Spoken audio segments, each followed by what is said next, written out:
In this video, I'm going to go over how the batch export works. Um, First, we'll just open up the dialog and I'll try and explain the parts. On the left hand side here, we're going to see a list of all the organizations. This is all of these connections that you have. They will show up, and by default they're selected, and you can toggle them on and off.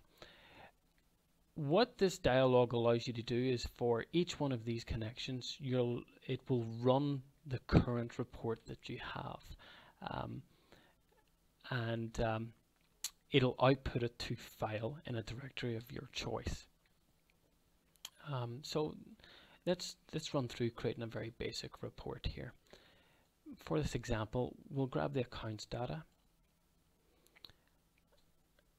and for the purposes of demonstration, we'll say that we want the accounts in CSV format for each one of our organizations. So normally what I could do is I could press File and Save As and choose a file format from here as CSV and save the file, give it a name, and as you can imagine, that's a lot of clicks. Then I would have to choose the next organization, press refresh all, do the same steps.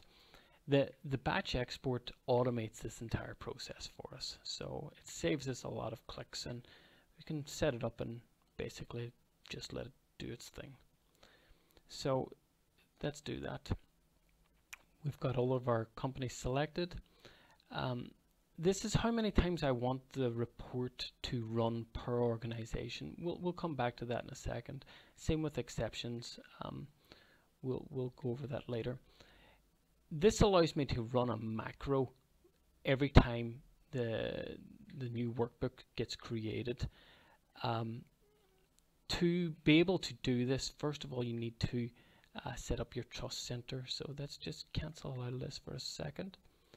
To do that, in Excel 2013, it's slightly different in previous versions, but I'll just go over it here. You can Google it to find out for previous versions. Click Options, Trust Center Settings, and then you want to choose Macro Settings and make sure that this checkbox is ticked.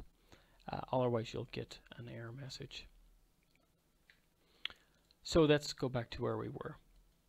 We've got our company selected. We're running the report once for each one of these connections, and we want to spit out a CSV file to my selected directory, and each CSV file name will use this I suppose formula.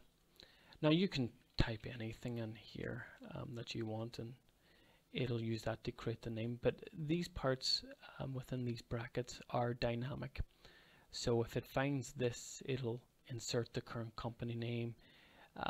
Report file name takes whatever the file name of your report is. In our case, it's just called Book 1. And then lastly, it'll append on the date, and obviously there's underscores separating these. If you right click this, you'll also get a list of filters to add in. So say you wanted to add the report name at the report file name, it'll just insert wherever your caret is, and you can make up your own file name. Over time, I'll add in more automated placeholders here, dynamic placeholders. So if you've got any requests, make sure to email me and I'll do my best to add it in. So let's press OK, and hopefully what we should see is this will create some CSV files for us. So it's going to grab the accounts data for each of the organizations, and you'll see a flash on screen. That's it just temporarily opening up a workbook and creating the file for us. And here we can see the outputted files that it's created. As you can see, demo company, book 1, and then the date. And we can open that up. And I'll just close that. Here's our CSV data. So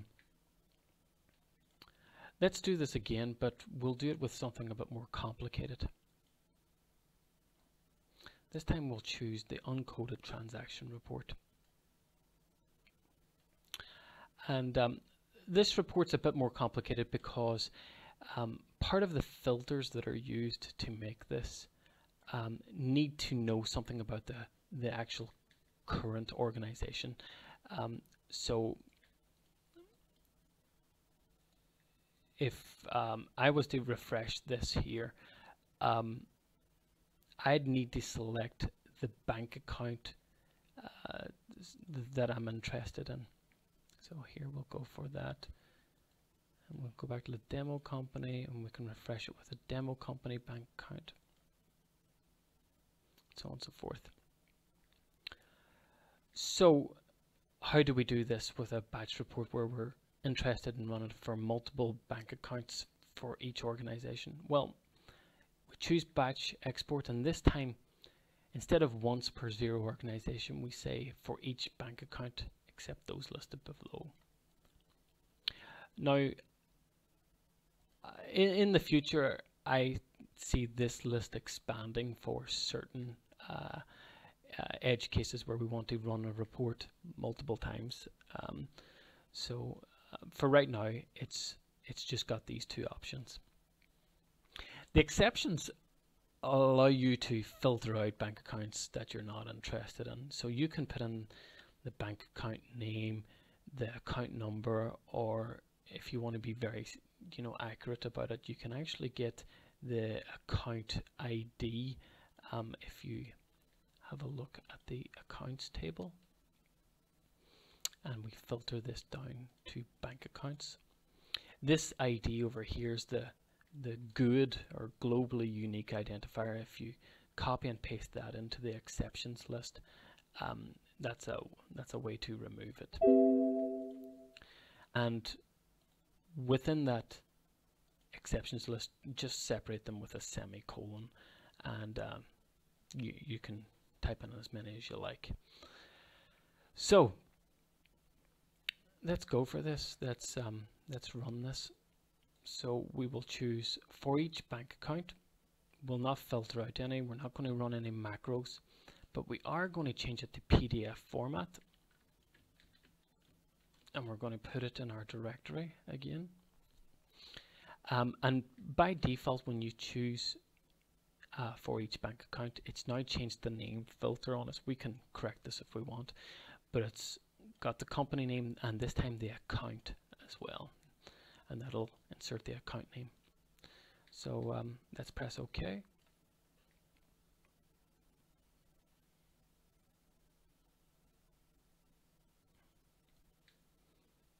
Whilst that's running, you'll see that it's actually building up these PDF files here for us. So here we can see the business bank account for the demo company,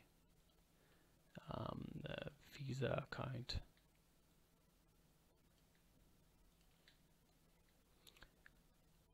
and that's it for batch exports. Thanks for watching.